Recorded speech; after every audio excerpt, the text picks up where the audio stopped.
Hey everyone, it's Commander Shipp and Tom DeGroh here. We're going to be talking about your favorite streaming services today. Which ones are doing a great job? Is the current model broken? Does it look closer to cable packages? You know, those things we tried to get away from before. Like, are we just piling them back on? And we'll also be talking about some of your new favorite releases and pushbacks. All that and much more starting now.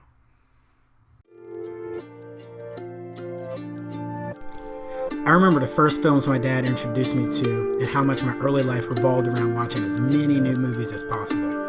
I would pore over film books, read every review and article I could get my hands on just to be involved. Cinema has taken me to amazing places and helped me through incredible lows. And this show is my love letter to movies, so I hope you enjoy.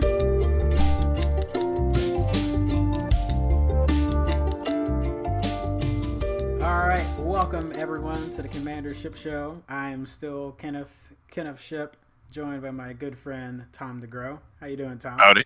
I'm still Tom DeGrow. I got to come up with a cool name too. What you drinking? I am drinking Clark and Sheffield bourbon from Chicago. It's a local brew. I don't know how they can call it bourbon, but it is quite delicious, and it is a homage to Wrigley Field. Very nice. Was that the is that the two streets come together? Yes. Cool. Yep.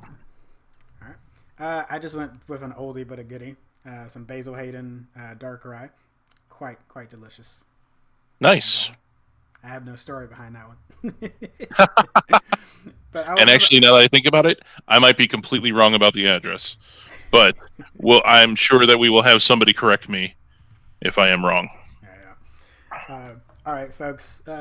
We thought this week was going to be light, and turns out we were halfway. We were halfway right. We don't have as many new calendar updates because we gave you the whole list of things that got pushed back. So we don't necessarily have a huge update on those.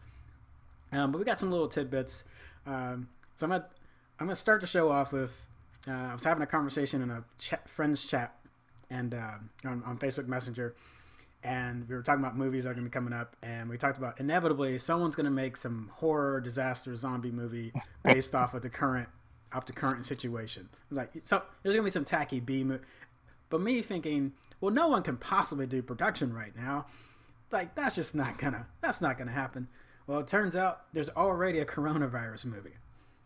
So when it was coming out in China, they took an opportunity to go and start putting the cast together and making it. And I don't know exactly when the release date's going to be, but they got all the principal cinematography done, so they could just do a lot of it in post and still get this thing out.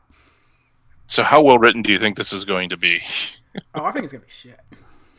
Yes. I might have found better things this morning on paper. Yeah. I'm actually also kind of curious to hear. I'm more interested in the how they made it documentary and the behind the scenes stuff than I am in the actual movie. Because, like, all right, they had to do principal filming. How quickly did they do that? Because China's just now lifting the ban. Like, they've had maybe a week's worth of filming to do, if they weren't breaking any laws or were given any government mandates. So Right. I have thoughts, questions. Yeah, lots of thoughts. Yes. Well, it sounds like it was an American-made. So actually, I can pull it back up. But it seemed like it was an American-made film. So yeah, based off the Chinese crisis, but started filming in November. So that if they really cranked it out with a small crew, let's see, I'm gonna pull it back up. Yeah, there's shot in Vancouver. Okay. Okay. Yeah. So that would explain it. You'd have plenty of time, and Vancouver's a huge film production town anyway. So like, if you can get all the principal folks there and knock it out. Like, How much do you want to bet that there was just a script lying on the shelves that had the name Ebola written on it, and they're like, "Hey, let's dust this one off, hit find and replace, put COVID-19 in there." I won't take the bet because I'll agree with you. All right. Oh, yes, Disney is also actually doing something good for the world in some ways. For once. Yeah. So my hate for Disney is probably well documented, and if it's not yet, as you keep watching the show, it'd be you'll come to find that out. Uh, so the parks are closed right now, so that means they are obviously taking a hit, a tourism hit. And some of their Disney's top execs, like Bob Iger, who just left but is still sitting on the board, gave up 100% of his pay to help. And there's been like 20 to 25% reductions in a lot of their pay with the top execs, which it's very surprising to me. It's a good thing, so definitely want to applaud them for doing a good thing. But it's also very surprising from the House of Mouths to actually do that. Yes, but is this a good enough act for us to have an episode filmed in Disney World? Wait, are you trying to move production to the Disney World? Yeah, why not? Is that what's going on here? Yeah. Yes. Yeah. Hey, but let's do this in It's a Small World after all. I mean, hey, it's empty. Yeah. So like, good lord. Okay, next thing, we do have the most important calendar update of all the movies that are coming out. Wonder Woman, and we called it. We said like that late July, probably August time slot, and Wonder Woman 1984 has officially been pushed back to August 14th. Yes, which is kind of interesting because I was betting on Labor Day weekend, but they probably were looking at so many other films and that Labor Day weekend was going to be crowded, so they threw in 2 weeks beforehand. Yeah. Smart. And again, I think it's like school trying to get, if you can get some of the kids to watch it before they go. And I obviously don't know school calendars enough to be like, they definitely go back by a certain. But that's definitely in that pocket of time where some colleges aren't back yet, and who knows what people's schedules are going to look like for this summer with everything, all the semesters and stuff being pushed back. But I think that may have played a part in that too. Yep. All right. This one's a little bit older, so it was like earlier in the month. But Tom wants to rant on it a little bit, and I'm fine with it. But so because as you heard last week, I was a little bummed that the Batman production, because I loved everything that was coming out and what Matt Reeves was posting on Twitter and all the little seeing the suit, seeing the Batmobile, and seeing the new cycle, like seeing all that was getting me excited. I've been following the castings for months. So to see the production got shot down, I was like, crap. I was really getting bummed out from it. But it seems like, so we'd heard from a little bit that it was going to be The Long Halloween, which if you don't know is like jumps back and forth between quite a few different, not necessarily huge time periods, but different moments as Batman is trying to hunt down this killer that's connected to the Carmine Falcone crime syndicate. John Turturro is actually playing Carmine in this adaptation. Which is good. And I love also the fact that usually in a superhero movie we're like, it's too many villains. But if there's ever a story that will let you get to cast large portions of the rogues gallery and not have to commit to like, and now how am I going to work them all in? It's like, well, it's baked into the story as Batman does his investigation. Yep. So that's one reason why I'm really excited about it. But Tom, I have feelings. I will say, I am thrilled that Jeffrey Wright's in it. Yes. Anything that Jeffrey Wright's in is got me 60% of the way there. Yeah. But can we take a break from Batman? Like, I will not. I don't want to see another Batman movie being made until someone makes another solid shot at Superman that doesn't have the name Zack Snyder attached to it. Also something that's most likely going to get pushed back.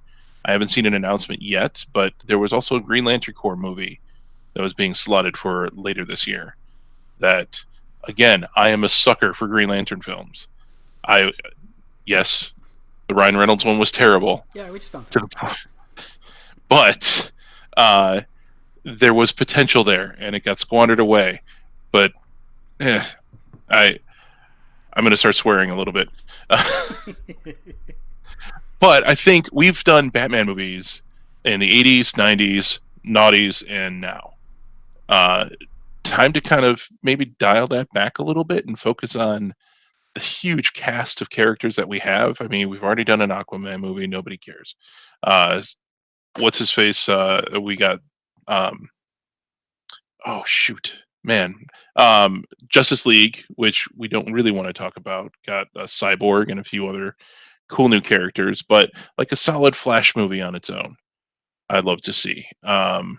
Hell, I would take a Wonder Twins movie if done in the Guardians of the Galaxy kind of way.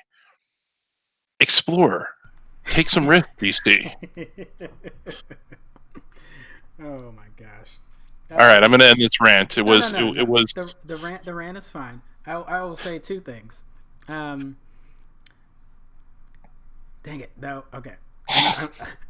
I got to keep one short because otherwise no. it'll just turn into a Man of Steel critique, and it's like you, you got to make us latch onto the character regardless of what the next interpretation is, even if it goes back to Yeah, more of like a Christopher Reeves Boy Scout version, which even I think that's not necessarily. I know some people consider that boring. It's like if you have a better conversation about what he's going through and like how he got to that point, right? yes. It's like he didn't just wake up and was the quote unquote American poster boy, Boy Scout kind of character. If they No. did, it means that particular writer, is just terrible. Um, Yes. Like the amazing thing about Superman is he wakes up every day and says, "You know what? I'm not going to take over the world." That is the amazing thing about Superman, and no one ever highlights that. no, that's not at all. Well, and again, I think that's what Snyder's. Now, to be fair, whether he was thinking this or not, I'm not gonna put.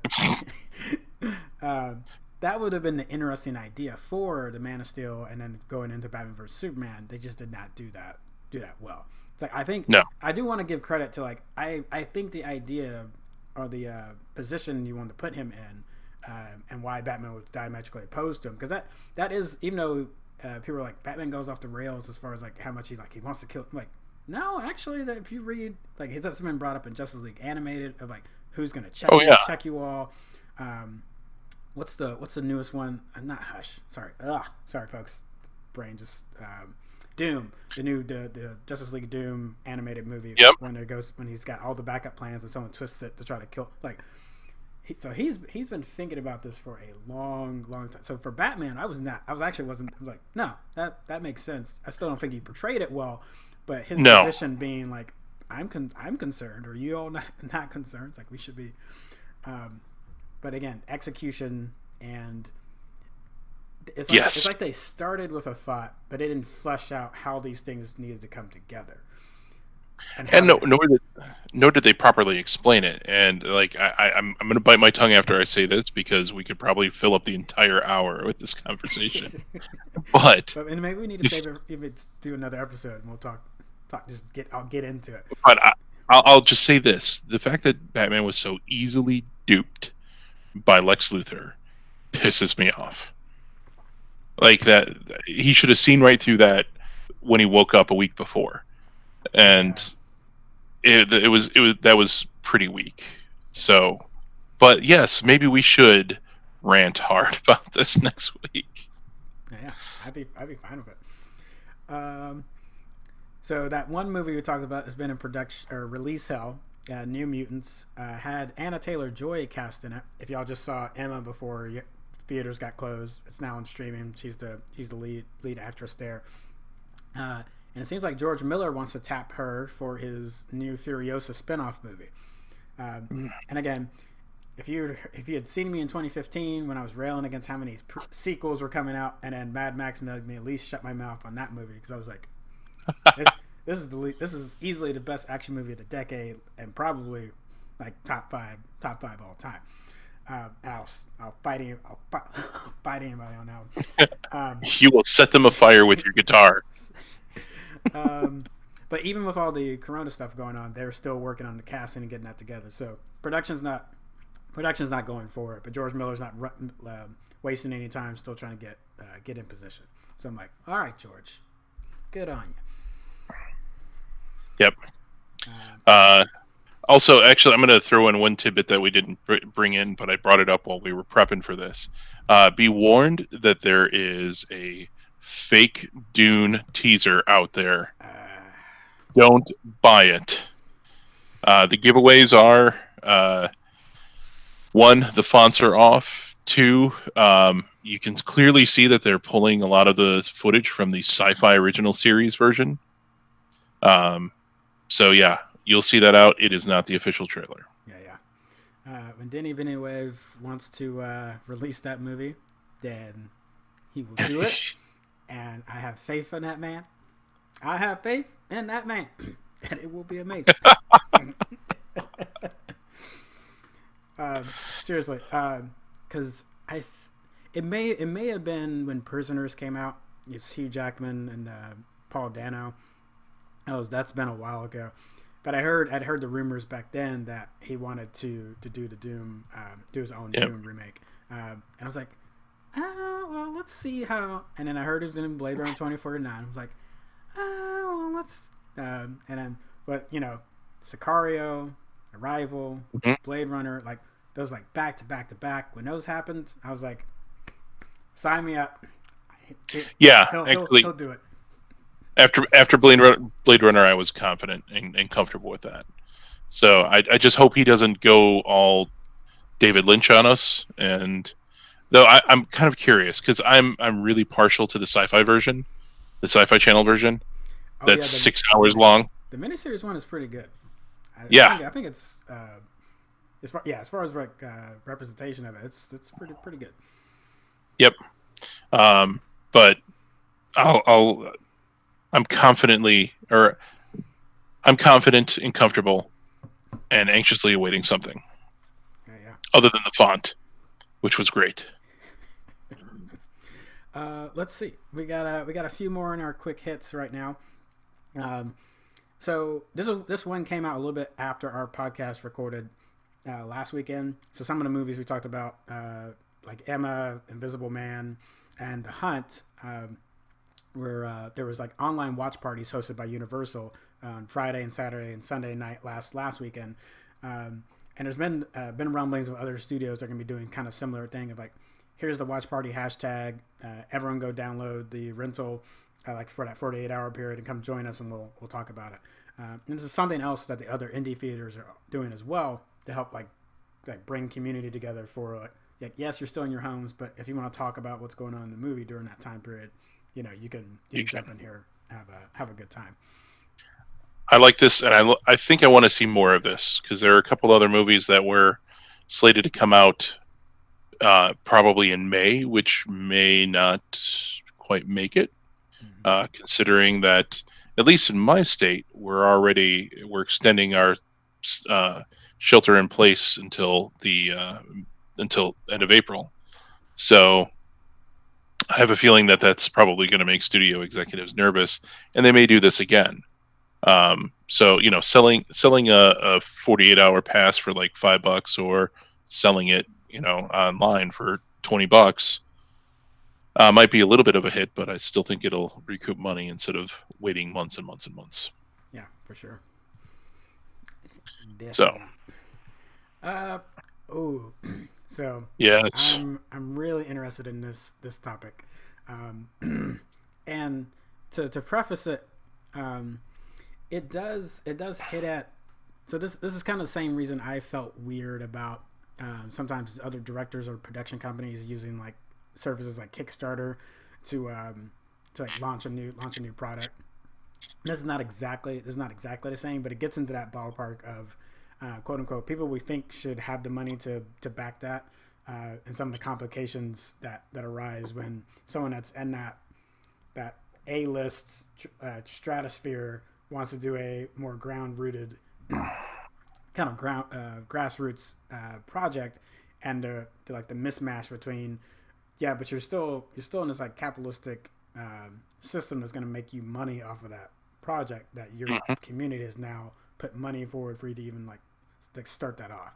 So I'm putting that in the head, and then we'll kind of go through each one of these here in a second. And so the first one be like, do you want to lead off on the yeah. Hemsworth? So a couple of days ago, Chris Hemsworth announced that he's doing workout videos uh, to help you stay in shape in your home. And while I appreciate him satiating the thirst of many people who want to see him shirtless and working out, I'd feel like Chris Hemsworth is missing a mark by having him do this. He's not hurting in any way. Thor has made him a ton of money. Heck, he made a ton of money playing Kirk's dad. So he doesn't necessarily need to put out these videos. Where what he could be doing is promoting personal trainers who are out of work right now, who don't have access or don't have the cachet that he does, to kind of point people in their direction to get these workouts and possibly get paid for them as well. And granted, there are some good stuff that's coming out. Um, John Kransky is doing some good things with this, and it's actually called Some Good News. Because that was so. He started out on his Twitter just asking for people to share different, like it's like, hey, let's not focus on the negative stuff going around. Just tell me like what's some good positive stories that are happening right now. So you can go back and look at that post, and it's just like inundated with like tons, like thousands of people just like things that Yep. what's going on. And then he decides like I'm gonna shoot this. So he puts that first episode out, and it's got him and Steve Carell chatting. And he's also got this chemotherapy survivor, cancer survivor, who after she had gotten through some of her rounds of chemo, talks about her story coming back home. Like they hosted like a little parade in front of her house, since she couldn't be on the outside. So they hosted a little parade for her to like celebrate her coming back home. So I'm like, aw. Yeah, it's feel good. It is feel good, but there are also a lot of other feel good ones that are out there that are done by people that are not John Kransky. It's true. Also, it's kind of interesting, worth noting that a lot of the talk shows now are all filming from home. Last week Tonight did their second episode from home.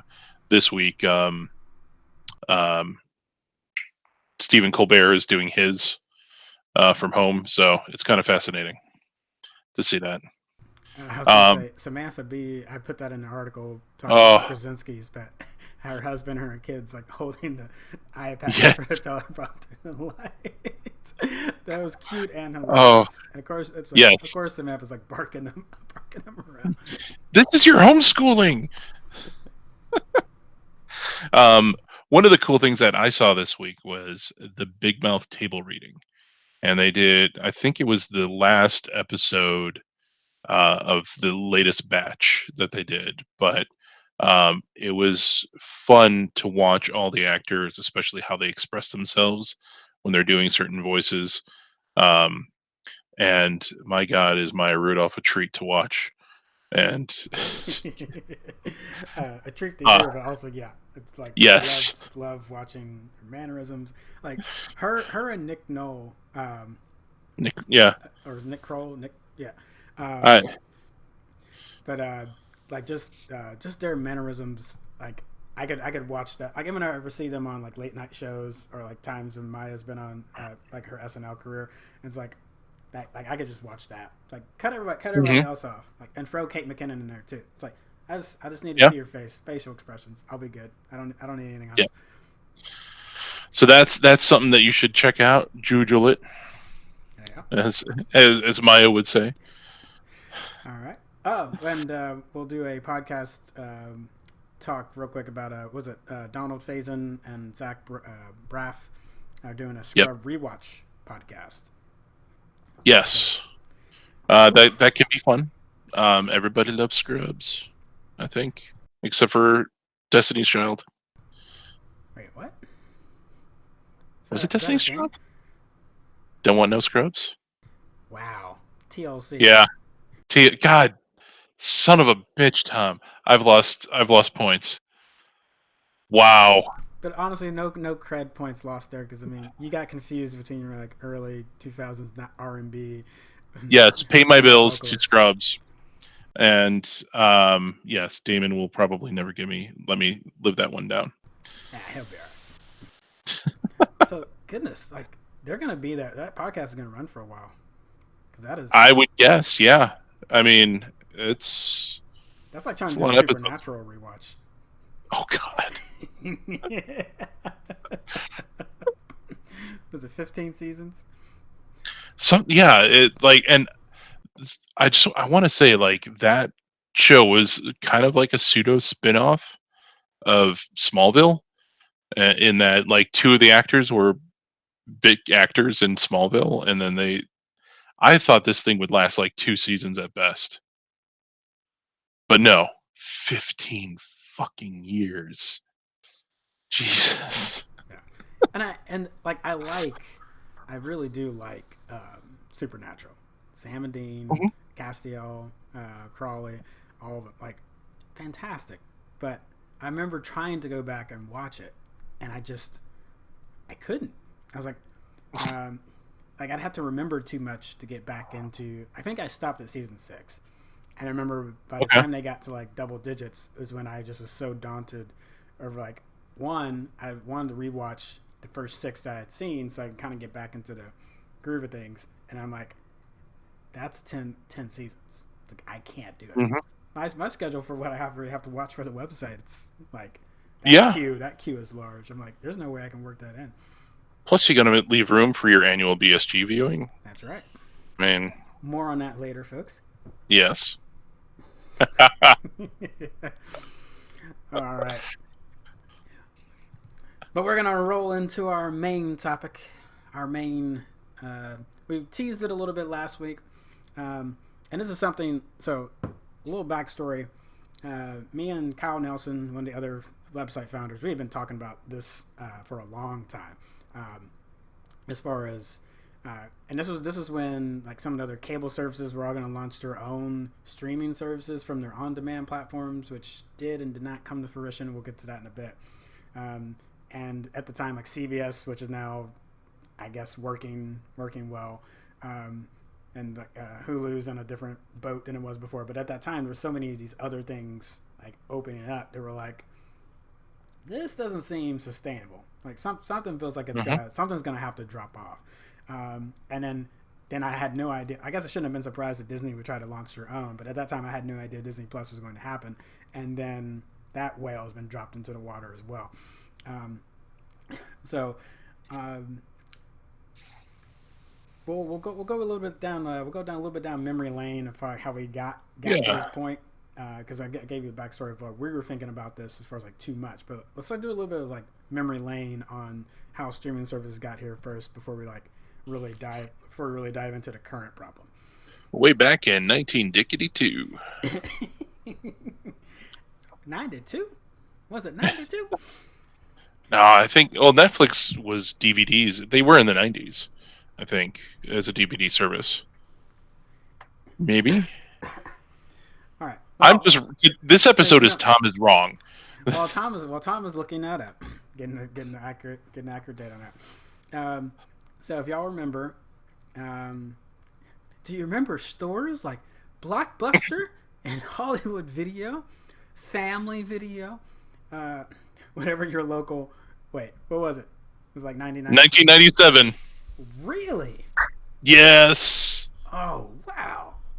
Yeah. I did not know. Wow, I did not know it was that early. I'm vindicated. Okay, now you know what I'm really mad is that late 90s, early 2000s Kenny is pissed off because I could have been taking advantage of that much sooner. So their marketing budget must have been shit. Yeah. I mean, they were probably like one state, maybe, for that. Uh, but the competition came into Blockbuster, Hollywood Video, all those mom and pop stores from DVD rental services like Redbox. I remember when the first Redbox started popping up at like your McDonald's and your Walgreens. So they were just like any of these locations where people have to go pick up subscriptions or go through drive-through things. Like they were popping up all over the place. And then this little thing started happening on Netflix that no one thought about at the time. But as internet improved, like so, and I'm not just talking about the dial-up and switched from dial-up to cable DSL, because even when you remember the early cable DSL, it still wasn't that great. Like your surfing experience was a lot better, but it wasn't necessarily the best to stream stuff over. And then when DSL and cable Yeah. got much better across the nation, Netflix drops this little pearl. It's like, hey, along with your DVD rental service, you can also watch a certain selection of them online. Overnight change. like Yep. massive overnight change. And then since then, and we'll talk about who's the king right now, because that's kind of a loaded question. But I would say generally for streaming, as far as like Hollywood produced and or like studio produced content, not talking about like online shows like on YouTube or anything like that. But as far as like the king of providing content like that, I would say like Netflix has pretty much since that point been like running full steam ahead. And the other thing that helped them too is like Netflix was super cheap. Yes. And I know that people complain about the current price. I'm like, It's still cheap. It's what, $13 a month, $14 a month? Yeah, or 12. Yeah, $12.99 yet. So 12 or 13, 14. Depends on if you add any additional. Still think there's some additional tiers you can add to that for as far as like how many can stream at the same time off the account. Yep. Yeah. So again, Netflix is like getting all these different contracts. They start flowing a bunch of money into their original shows, which is, I think, pretty smart because what comes next is the other studios want to make their own services or group their content in other spots rather than let Netflix have all of it. So having more original shows for Netflix and like, we're going to provide content from other studios, but we're also going to make sure we have a strong bank of our own stuff.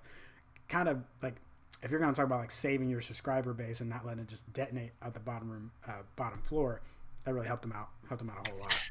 Yeah, and just, do you remember when people were complaining that Daredevil and Jessica Jones got canceled?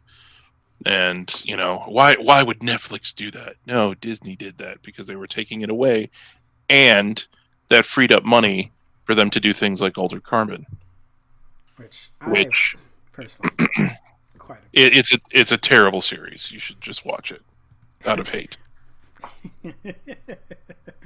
I've heard though, if you like the books, it's not going to compare to that. So, and we can get to my whole philosophy on that on another show. Did they ever? Yeah. But since 97. Okay. Woof. Mm-hmm. Yeah. Brace myself. Don't think about how old you are. It's like push back to existential dread. Push it back. Since then, though, I broke it out into a couple categories of where we are right now. Actually, let me back up. There's one more thing I wanted to say. We talked about how cheap Netflix was in comparison. There's a thing that we should also note is that it definitely changed what you purchased as far as like movies you were going to own. I definitely think there was a stark change in, I'm going to own this one particular thing because I love that movie and I know I'm going to rewatch it over and over and over again.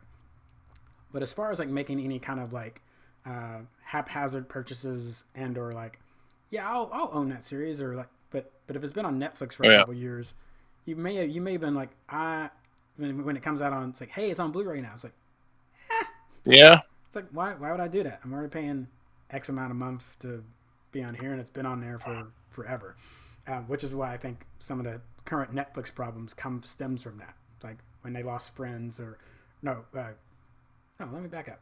Wait, no, they have Friends still. They had Friends now. What they lost was it Yeah. Seinfeld? Was that the big one that? And The Office. Seinfeld was one of them. Office is going away. Like so, for a long time, I'm pretty sure there's like dozens of people that's like, I'm not going to buy The Office. The Office is on Netflix, so why would I need to? Why would I need to purchase it?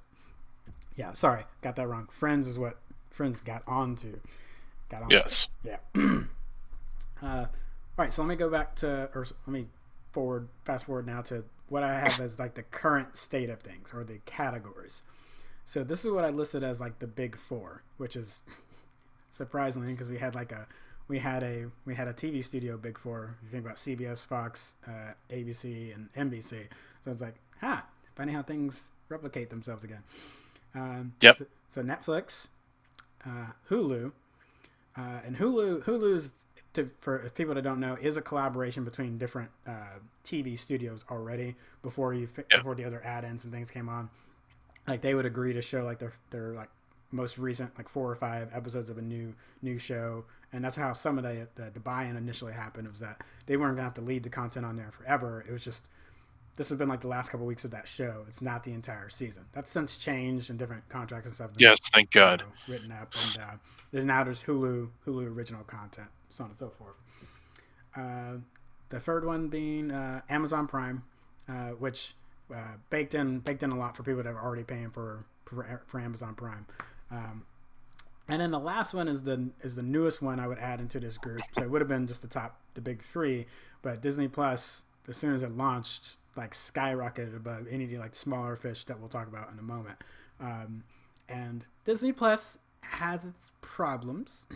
Like we're gonna get to that. They put a lot of Disney content on there, but there's some problems. We'll get to that in a second. But I would still grant them that their subscriber base, is competitive, and we'll put them in that four. So, any thoughts on that list? Anything you would? No, I think it's pretty accurate. I can't imagine right now. CBS may have some hope of getting up there as well, but I don't. They just can't compete with Disney's library, especially. And fun fact, actually, the only reason I ever got Amazon Prime, because I wasn't an Amazon shopper, so didn't get it before. But the only reason I got it is because the three amigos from Top Gear went over to Amazon Prime and created the Grand Tour.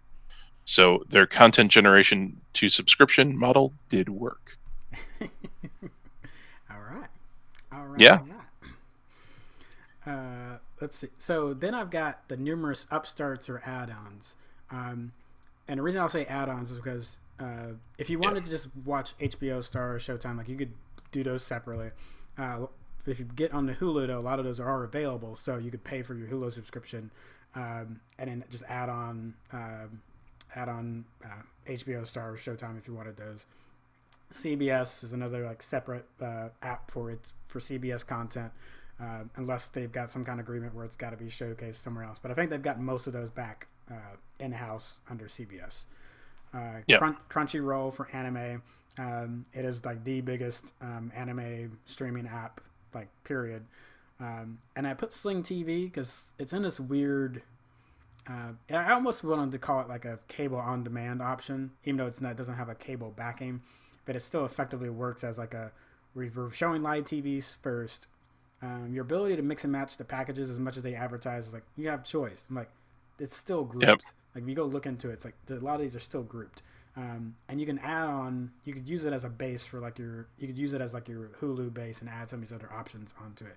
But its number of subscribers just doesn't match to like those big four. So that's why I kind of put it in that upstart category. Cool. Any thoughts on this level, or is there something I and again there's probably a ton of other ones we could. Yeah, there's got to be at least like 50 services out there that are trying or otherwise. But yeah, I always found it kind of interesting that Hulu made a good move in some ways by having the HBO Star Showtime add-ons in their repertoire, so to speak. Because actually, as I had a Hulu subscription and don't ever use it anymore. It's mostly like Netflix, and between Netflix and Amazon Prime, most of my entertainment is covered. Mm-hmm. Yep. And I think they put them in when we'll get to like the Disney Fox merger, what I did for Hulu in a bit, but yeah, because that complicates. I would say it even complicates my big four to a degree. But I do think that put them in a pretty prime position compared to Netflix, Amazon, Disney Plus before the acquisition. Like it made them very, very competitive as like that one-stop shop place. Mm-hmm. And then then there's the cable on-demand options. If you're still using cable, I'm not knocking on you for still using cable, because maybe if you still like some of the sports or like live things that happen. I think a lot of the younger generation has gotten used to waiting on some of that content, so they just don't care to see it, or they get the updates on social media, so they effectively know what happened, and then they can go watch the thing later. Well, and it's also worth noting that there are still a lot of areas that do not have really good, reliable internet still. and cable is still the only option for delivery. Yeah. Or Yeah. or I should say Dish and DirecTV are the only Yeah. options. Because if you're in one of those locales trying to use satellite internet, like, it's gotten a lot better. It's a lot better Yes. than it used to be, but it's still not necessarily like that's not your default. It's not the thing you'd want to do if you You're don't not have playing Doom Eternity on to.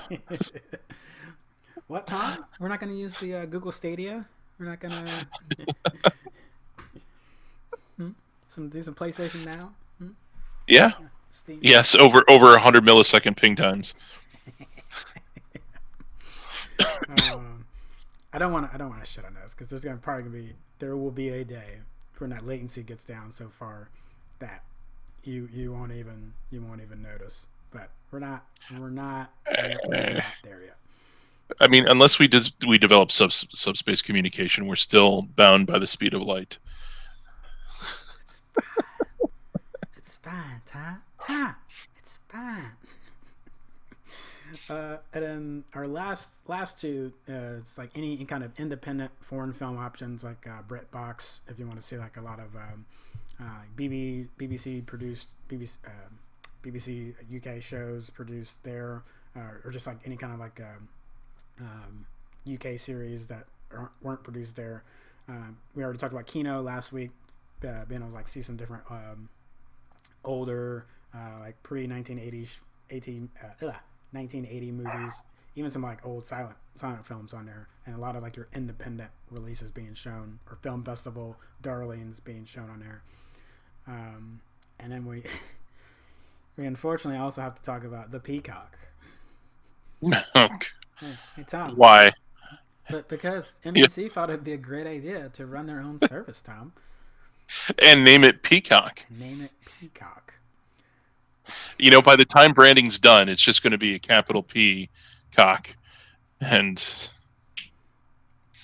I mean, if that's what they're gonna call it, lean into it then. yeah, I think so. Um, ugh, yeah, I don't know. I think NBC sees what CBS is doing, and they want to join in, and it's actually kind of interesting because for me, CBS has always been behind the curve as far as like technology is concerned. CBS was the last of the broadcast groups to go black and white or to go color from black and white. I'm dead Yeah, serious, no, and yeah, like no, it's true. as a kid, when before I had cable, um, CBS was the bad reception channel of the big three between ABC, CBS, and NBC. One other thing I want to rant about on the current state of things is that we want to take into consideration, and it is a risk to these streaming services, is one, I'm noticing performance loss right now with everybody stuck at home streaming on Netflix, other things like that. Yep. So we're going to, at some point they're going to have to, and they constantly are, but they're going to have to up the bandwidth, up the resiliency, etc. But the other thing that I just thought of is uh, the net neutrality laws are gone, and the net neutrality enforcement is gone. And one of the reasons why net neutrality came about is specifically between Netflix and Comcast. Is Comcast went to Netflix and said, "Hey, you're using a lot of our bandwidth. You should pay us more." And Netflix said, "Get bent. We pay you for the bandwidth already."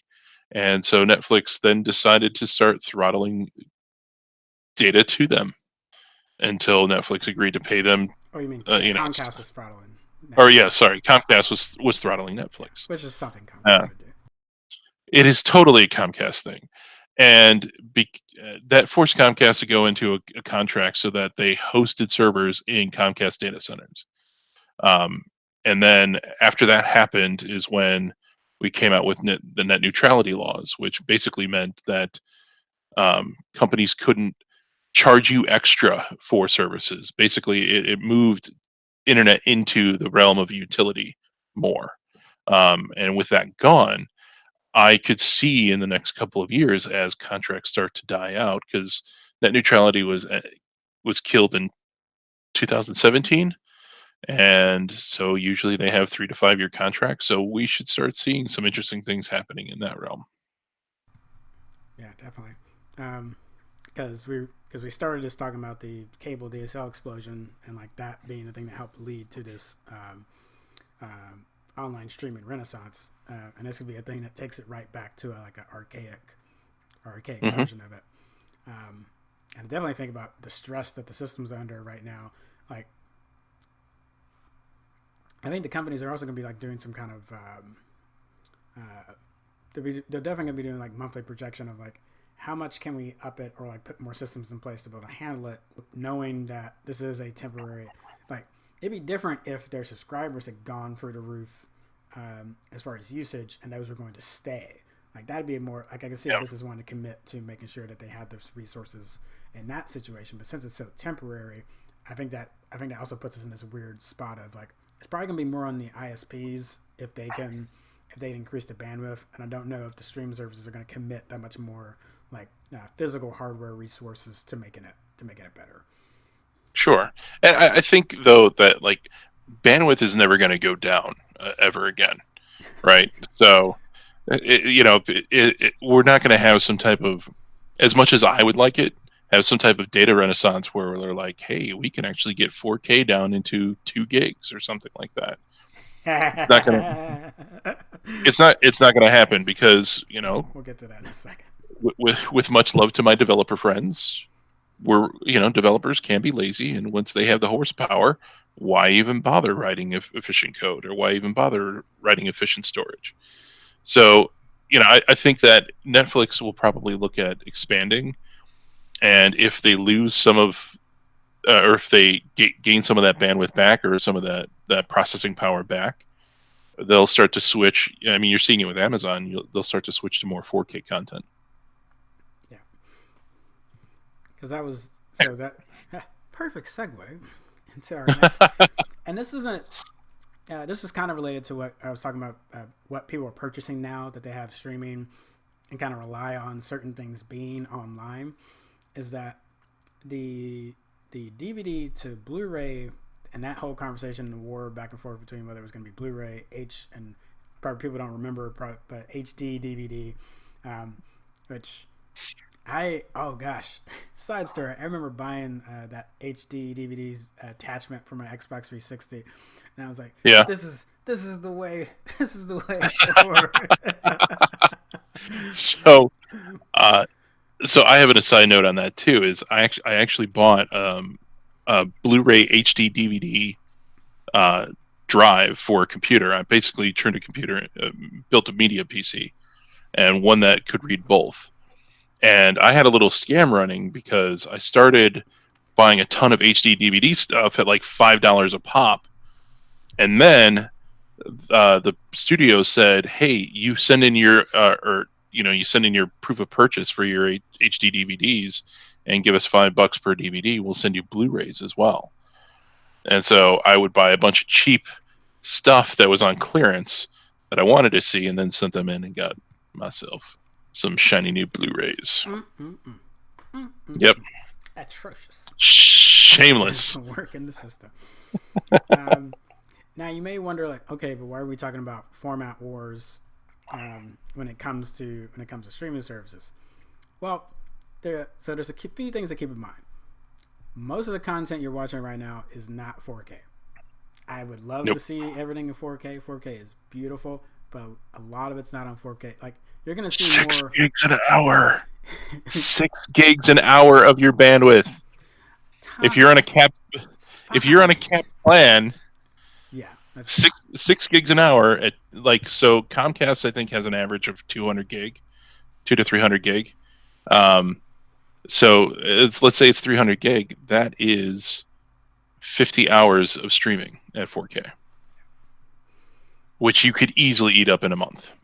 Yeah, easy. I was gonna say, if you're gonna use Netflix as a benchmark, a lot of their original content has been shot in 4K. I remember House of Cards being like one of the first shows that was like highlighted for being shot in 4K. I'm like, check it out, and it was like on my first 4K TV. I was like, ah. Yeah. And there's been tons of subsequent releases that have taken advantage of that. But there's still a lot of things that weren't shot in 4K that aren't getting up converted. The in the current as far as physical format that I've listed on there was the 4K ultra high def discs, which while it does help you get a 4K, I'm going to use this loosely, a 4K content on your TV. A lot of that stuff still wasn't shot in 4K, and if the studio just kind of rush jobbed it, like, it's like, yeah, we're gonna upscale this. I was like, no, you just up converted it on the DVD. Like, you didn't really go back through to make sure that there's like solid 4K content. So some of those DVDs you're even buying aren't necessarily coming through or really shining on the 4K setup. So something I'm going to nerd out for a second on this in regards to resolution. Um, some of them, they don't have a choice. For example, one of the reasons why it's been so long to see Star Trek Voyager and Enterprise in either 4K or HD, Here we go. yeah, is because they were Stupid decisions. God. they All were right, go ahead. so Next Generation DS9. They were both filmed on film and then transferred to video and then broadcast to you in your home. And so they kept those films. And when you wanted to say, hey, I want to go 4K, all you do is you grab the film, which is actually higher than or as high as 4K, and then scan it with 4K as opposed to 1080p or 480 um, for DVD. And then, but Voyager was one of the first that they said, why even bother with this film crap? It's expensive. You have to store it, yada, yada, yada. Let's just film it in digital. And they did digital. It was 720, or no, it wasn't 720p. It was At that time, it probably would have been like 480. it's yeah, Or it was 480i. It was like because the yeah. interlace standard was what a lot of cables like and TV providers still pump stuff out at least when it goes on Yep. the waves. So uh, now it's very difficult for them to. They have to go through a very tedious process to upgrade those to 4K or any type of HD because they have to go through and rebuild, zoom and enhance on every single one. And one slight thing on the next generation and DS9, it wasn't exactly film. That wasn't like the like the cassette. I forget. I'd have to look up what the format is. I mean, I'll drop it in the show notes. But there was it's not exactly film. They shot that in Yeah. that weird like letterbox, almost like VHS tape style. And they definitely made that more. It's not that it's impossible, but it makes it more complicated than if they had just shot it on some regular like 35 millimeter. Yeah. It's like if it's on But 35 millimeter, we can do a lot. We can do a lot with that. yes. But you start doing some goofy ass. And interesting. So I'm going to dive in a little bit nerdum and go on an aside. Video games. When arcade games were doing a lot of live action stuff, like Pit Fighter, for example, they did that. They recorded all the moves on film, and a, a local hero of ours who runs an arcade called the Galloping Ghost. He collects everything arcade related, and he actually got his hands on film from an arcade that was never fully realized into production. But they did all the principal filming for all the moves and everything else and did the storyline. So he's actually been funding recreating that arcade game in 4K using that film. So that's kind of cool. I'm gonna step down on my rant. All right. Well, we're not necessarily. We're just kind of setting the stage to. So let me tie the format conversation back to streaming. Is that so? We talked about like data as far as like what can be communicated, and if you have a data cap plan, this would like switching all the way to 4K. There's going to be some hesitation from either the studios to do that.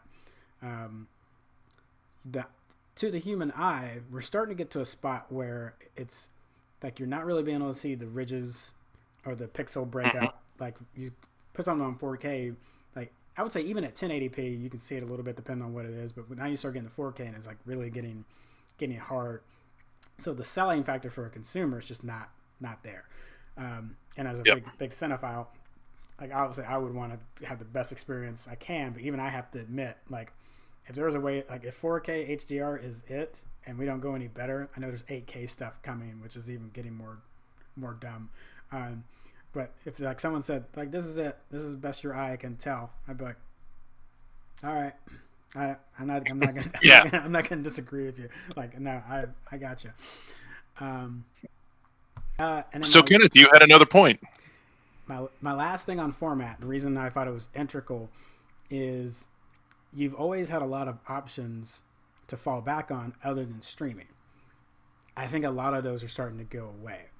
And the reason to me, Yes. like, since 4K Blu-rays were like the next big push, there's just not a lot of support behind those because, again, we've already talked about most people can't really see a big difference.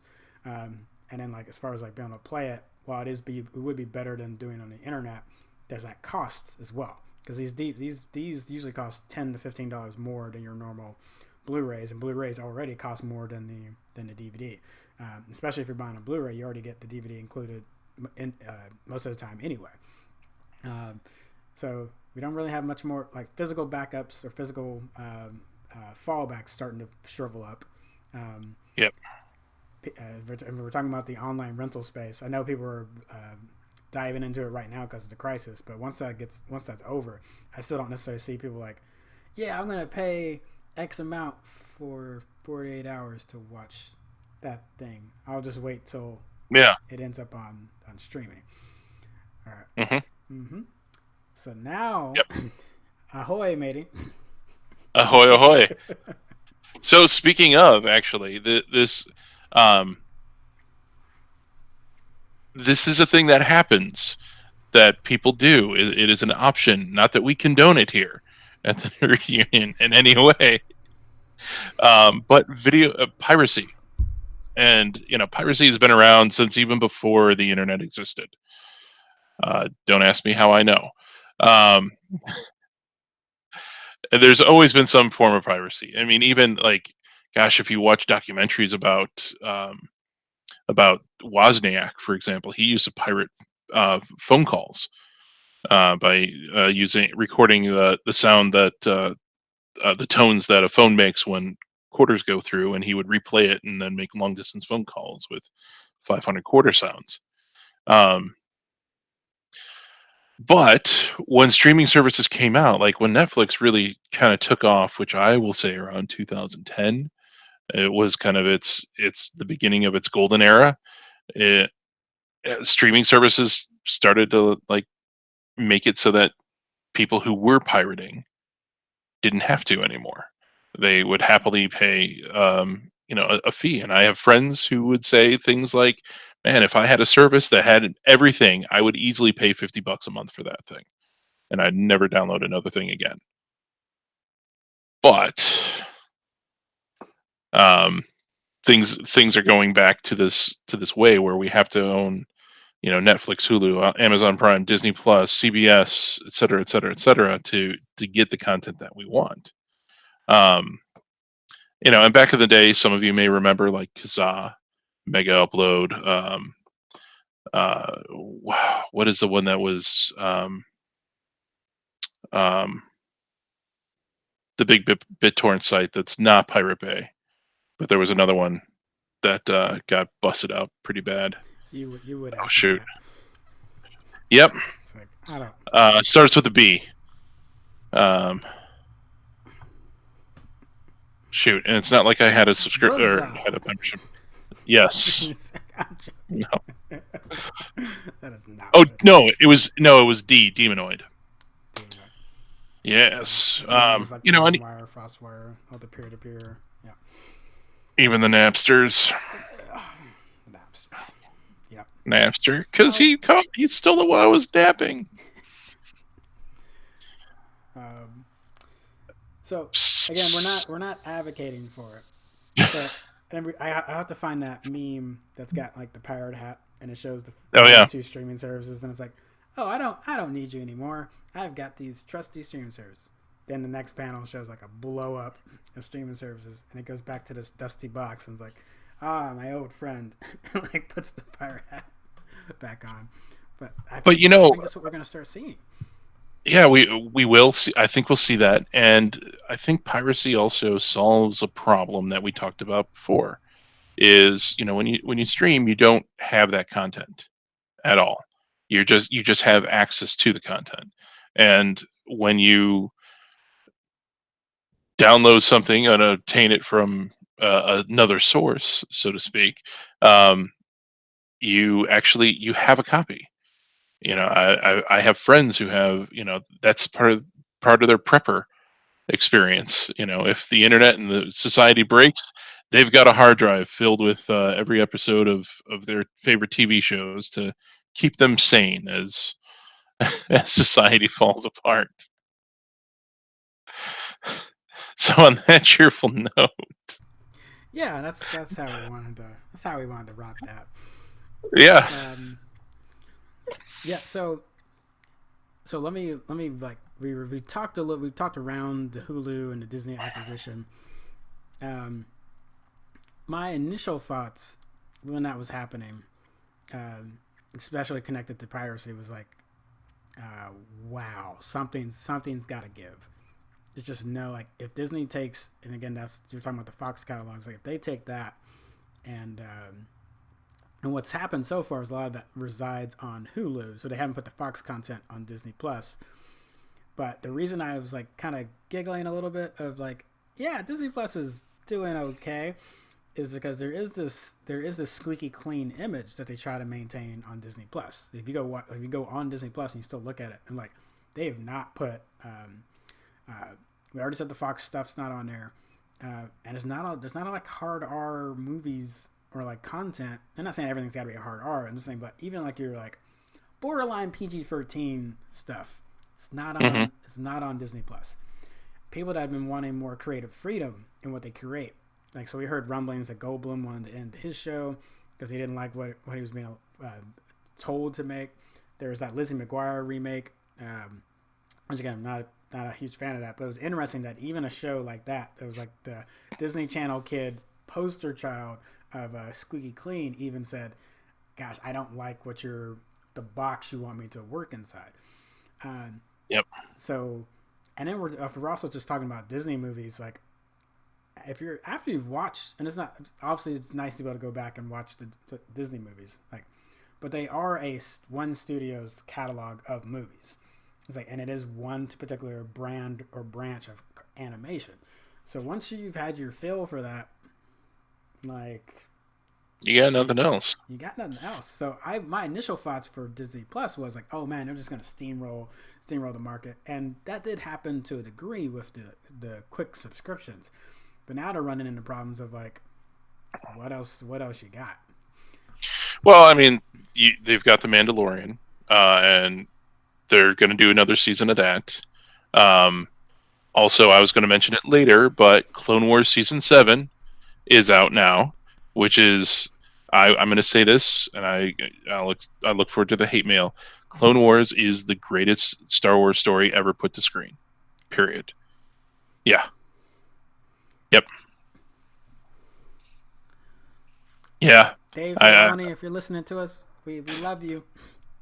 But yep. maybe you can send some bodyguards to protect us from the. You know what? The fan base is in such disarray right now. You probably, if this had been during Last Jedi days, probably would have got murdered. But everything's so far Yes. down in the gutter. I think we're all right. All right. And I don't necessarily disagree with you. I just need to watch. I haven't seen because season 7's on Disney Plus right now. That's the one that's wrapped. Yeah. So by this Friday, you should have episode 8 of 12 out for season 7, and yes, I will be furious if Ahsoka doesn't get her white sabers during this. Um, Hey, but the spoilers! it's Surely they've watched Rebels by now. Good lord. yeah, I would hope. I was But gonna say that. are you fans? No, I just haven't watched. I didn't get to watch season 6. So that's why I haven't. Oh, That's why I haven't started the Disney Plus shows because I need to finish season 6. But again, my list is so. I swear I'm gonna chisel into it. Hey, if y'all so want to help this turn into a day job, we'll talk about we'll talk about that later. Yeah, go ahead. so you want to make a friendly wager that we're going to see a Disney Dark or a Disney After Dark? Oh, like a tsunami. Was it the after? Yeah. So all of their R-rated material, so you still have access to it with your Disney Plus subscription, but it is a separate URL with a separate login, so that parents can separate stuff. Maybe they could call it Pleasure Island after the. And Wow. no, that's not dirty. That is legit. That was a park in Disney World called Pleasure Island, and it was based off of the island from Pinocchio. Sure. Sure. Sure. I will jujule this. You. Wait. Did you? All right, Jujule, Jiff. yes. Graphics integrated. That is my call out to the wonderful Maya Rudolph, whose character would keep jujule that. It's great. Jujule it, baby. No, I'm just kidding. So yeah, actually, should we move into what we want to watch this weekend? Well, hold on. Oh, you have more Let me. thoughts on piracy.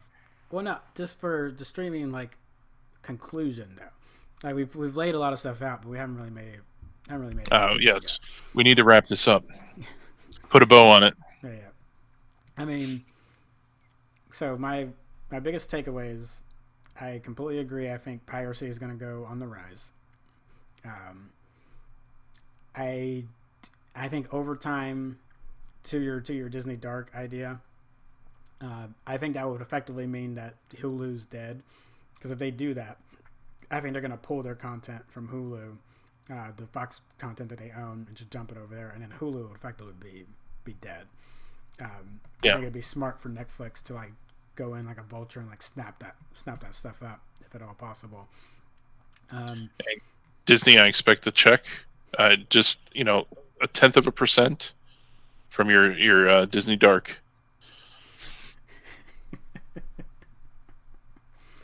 Oh Lord, watch them call it that, and I would be like, wow, really? Yeah, really. Well, because there could be that one exec who watched the show. You never know. Yeah. I still tend to believe that Damon Lindelof was listening to me chastising him for all those years, and that's what produced the greatness of this Watchmen series.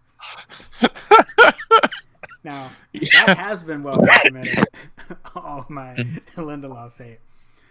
We used to call them the law firm of, was it Lindelof, Kurtzman, and Orsi, referring to also Alex Kurtzman and Roberto Orsi, and how much crap they've shoveled for the last decade after Lost. And I know all of them weren't involved with Lost, but I'm blaming all of them. I'm blaming them for the Transformers series. It's not all Michael Bay. They get some blame. They get some Prometheus blame. They're going to get some Star Trek Discovery blame. Even though I love Discovery now, they definitely put their foot off in it in the wrong way. Okay. All right. We're derailing. Stay on target.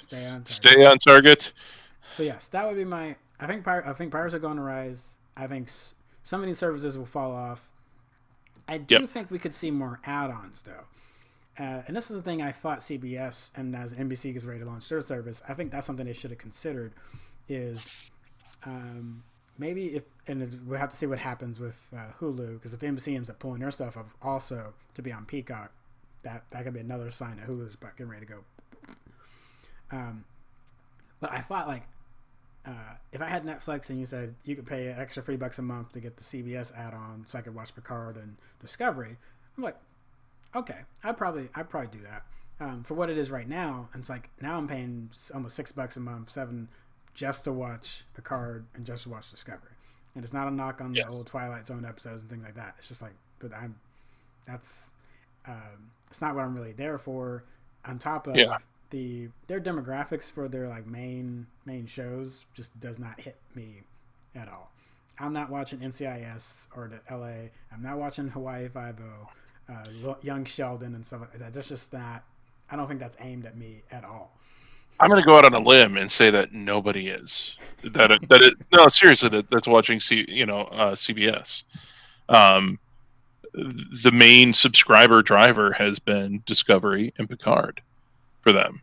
I don't think there's like a whole group of people of rabid fans that are subscribing for Young Sheldon. Gotta get my Young Sheldon fix. Yeah.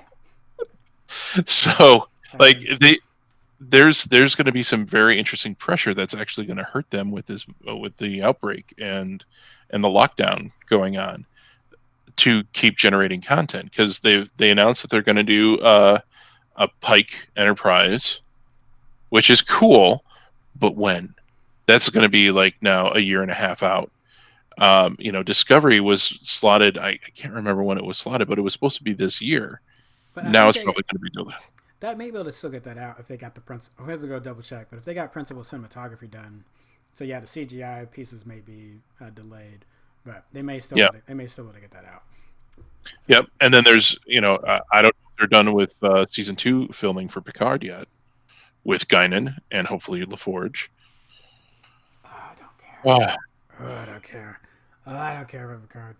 Oh my god, I watched all of it. No, I'm sorry. I gotta get it out there. That season finale pissed me off. I'm sorry.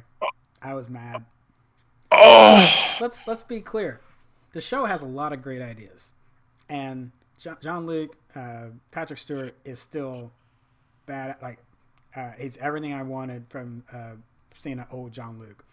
I just don't care about anybody else. The Borg storyline seems like shoehorned in there, which I'm like, I would love to spend some more time on this. I would love to spend some more time on Hugh. Y'all don't seem interested. Y'all don't seem very interested in spending time on that. I wanted to see more Hugh. Yes. And if you haven't seen it yet, we won't tell you why. You can't, but you could probably infer. And then so there's a thing I like to call Coincidence Island. You do not want to, as a writer, you do not want to go to Coincidence Island. And let me tell you why you don't want to go to Coincidence Island. Unless this is some story that you've trapped everyone in the same room and they have to discover about themselves, like in a kind of Hateful Eight kind of situation, fine, whatever. But at least we know walking in that that's the premise. When you're operating in a universe that spans millions and millions of light years, and everything can be answered by everyone on the same ship, and every historical flashback can happen by everyone that happens to be gathered on that ship, that's lazy writing. And if the particular episode where Rios gets white, like shocked and white faced because he's like, oh god, I've seen her before. That's when I was out. Like I was already kind of like teetering from the episode 3, because like episode 3 finally got better, because like the first 2 episodes I was bored. I was like bored to tears. And then by episode 3 it finally started picking up. I'm like, okay, yeah, we're finding a groove. But when that happened, I'm like, so your characters are just there to deliver exposition. Like I exist to connect these things together. I don't actually have meaning. I don't actually have a strong, meaningful connection to the plot otherwise. I'm going to give it the Star Trek buffer. Season 1 of every Star Trek show kind of sort of sucks. Because they're all trying to find their footing, and by season 2 usually TNG was terrible the first season. Come on. No, that's true. You're absolutely right. DS9 wasn't terrible, but it clod hopped its way through the first season. Discovery. I just didn't care about Discovery until the end, halfway through season 1, and I think the same thing is the case with Picard. And what I see is, yes, there were some things that disappointed me. And I'll be honest, the only reason I wanted to watch Picard was just to see Riker in action and live again. Because that just touched my heart in such a way. as I have my little Riker with me. Oh, Um, the beard. but I think it was setting a table for season 2 and season 3, and possibly a bigger universe happening. And I will I say actually, that, like, we talked about. I think we talked about it a little bit last week. Discovery season 2 is definitely what their season 1 should have been, of setting the stage for those characters.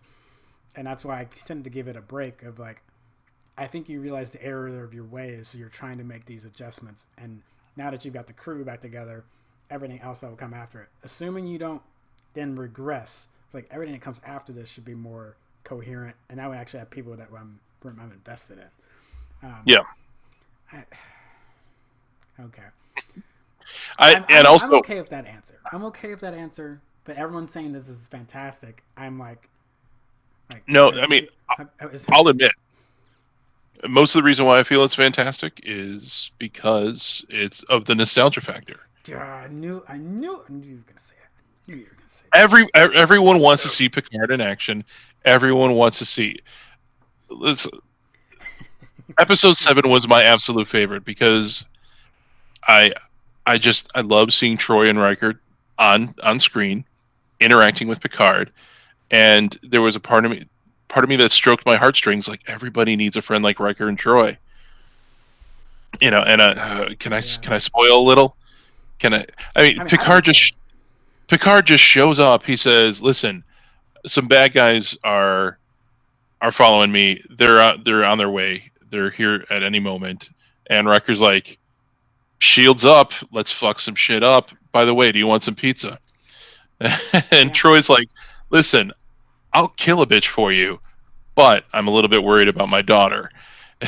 And, like, you see something like, you see them be them, just a bit older, wiser, more caring, etc. You see the friendship that they had, both on screen and off screen, kind of show Yeah. through in that was worth the price of admission for me. All right. And Fine. It didn't do anything for me. well, you're just a I'm a angry old Todger, yeah. All right, you folks. young whippersnip. That probably won't be the last we talk about our streaming bubble, as it were. Definitely, if you have thoughts on that as this episode comes out, definitely throw some comments on the podcast. And again, we're kind of presenting more of what the state of things are, right now, with a little bit of projection of what we see in the future. If you have some stronger thoughts, or think we're wrong, I definitely would love to hear it. So, like, you can post that in the Nerd Union website forum, or post it on the Facebook comments for this show link. Yep. So now, what to watch Now, this weekend? what to watch? Yeah, I guess we could fly through these because we gotta, and because I loved it, and also because from somebody who wants to become a producer and director of stuff. Um, I just really appreciated the fact that this person found such drama and such a compelling story out of a story about 4 people who run tiger zoos, and two of them have their own sex cults going on. Yeah, So, Tiger King, Tiger watch that King. this weekend. I know everybody's probably driving you crazy with the hype about it. The memes are on point and beautiful about it, but watch it. It's probably 8 hours of your life over the weekend. It is a very compelling and weird story. Mm-hmm. Um, as mentioned before, Clone Wars season 7, final season, 8th episode should be out this weekend. Ozark season 3 of Netflix is coming out. Yeah, Jason Bateman. Bad Boys for Life is now available on Apple and Amazon. Get out. What? Get out. It may not be Bad Boys too bad, but It's for life. gosh, For life. yeah. And they already set up a sequel inside of it. No. Uh, All right. I mean, Go ahead with your next one. Just, I don't want to talk I'll, about Bad Boys anymore. Go ahead. Go ahead. Talk okay, about your next one. that's fine. I blame Michael Bay. So that my inner child is excited about is G.I. Joe, the original cartoon about the real American heroes, is out on YouTube for free. Now you know, and knowing is half the battle. Go check that Go out. Joe. And last but not least, Sci-fi.com has launched or put the entire Battlestar series, and I mean the entire series, not just seasons 1 through 4. The Razor movie, which shows the Battlestar Pegasus before they link back up with Galactica. The Plan, which shows like some of the Cylon plotting before the genocide, and then like as they're like doing things with the fleet. Let's see, the Blood and Chrome web series is Blood and on Chrome there, is good. and if I had to double check, but I believe Caprica is also available there as well, which is very underrated. It took a while to get going, but it's definitely underrated offshoot of the Battlestar universe. If you have no idea what I'm talking about, so one, we're not talking about the 70s or the Battlestar 1980s. Like, that's not what we're talking about. Not talking about Glenn Larson's original with the with Richard Hatch and Yes. Dirk Benedict. Dirk They Benedict. remember their names. Spaceman. Also, side note, I'm really glad that we got to talk about that last week, and then got like a Christmas present this week of like, Yeah. maybe they were. Hey, I know you're all listening. All right, I got it. Yeah, this is early 2000s. Probably the best sci-fi of the early 2000s. Still, I think goes toe to toe with a lot of sci-fi today. I ended up talking about it, did a little write up, so if y'all should definitely go check that out. If you've never seen it, shout a little write up to your friends. Gives you like some quick characters that everyone's gonna be talking about the first couple episodes you're into it. Some of the themes and references that surprisingly are not outdated at all. No. No. No. So they're making veiled allegories to terrorism or like military government authoritarianism. That has not. That conversation has not changed a whole lot. If anything, it's gotten more in depth. Yes. And so if you haven't seen it and you're still not quite convinced, it is written and produced by Ronald D. Moore, who did DS9 and every great episode of Star Trek that you've ever watched, or The Next Generation, I should say. It is compelling writing, kick-ass actors, Edward James almost. it's got the almost. He just is angry throughout the entire series, and it's great. And he looks like he can chew up the Battlestar himself. Yeah, and and he's got a great supporting cast as well. Mm-hmm. Everybody does a great job. Everybody buys into their characters. Mm-hmm. Go see it if you haven't seen it. Go see it again if you have seen it. And it's been like a year or two. Yeah, it's been 1 week since you I think looked it's at been 2 me. years Sorry. since my rewatch. So I might. I want to put it on the list to rewatch, but I know I shouldn't because I'm so backed up on other stuff. You got Tiger King to watch. No, I already watched Tiger King. I did knock Okay. it out, and I might end up writing something Good. about that. But yeah, go check out that starter article for Battlestar. And if there's interest, I may also do some like episode guides as well. Not full the entire thing. I don't. Maybe I'll do that maybe the anniversary in 2024.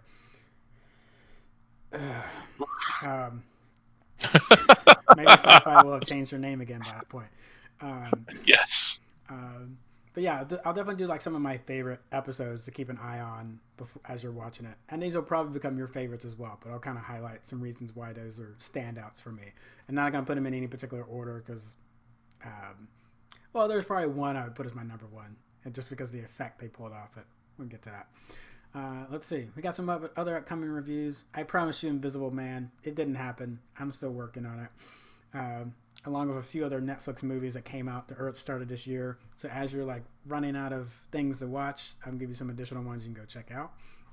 Along with our board game writers on Nerd Union, do you need some apps to get you through quarantine? They've put together some of the best online apps that you can use to play D&D, play some of your favorite tabletop games with friends as you're separated in your living room. So be on the lookout for that article through the end of this week. And you can definitely check out some other things you can play and stay entertained. Actually, I've got a personal question that may lead into plugging. Did Ross write one on Yes, some of the yes, he did. tabletops. Yes, he did. Because I participated with him in an alternity RPG that we're modeling to be similar to The Expanse, and we had our first round Saturday. So, and we did it all in isolation. Excellent. Yes. Da, da, da, da. So I think that's all we got Yes. to say today. But we'll definitely look forward to seeing you next week, and definitely is we'll keep you up to date on any more cancellations and or movie pushbacks or definitely seriously if you have some thoughts on the streaming content and where you see things going, let us know in the comments. We'd love to talk to you about it. Yes. All right. Yep. Stay safe and sane, everyone.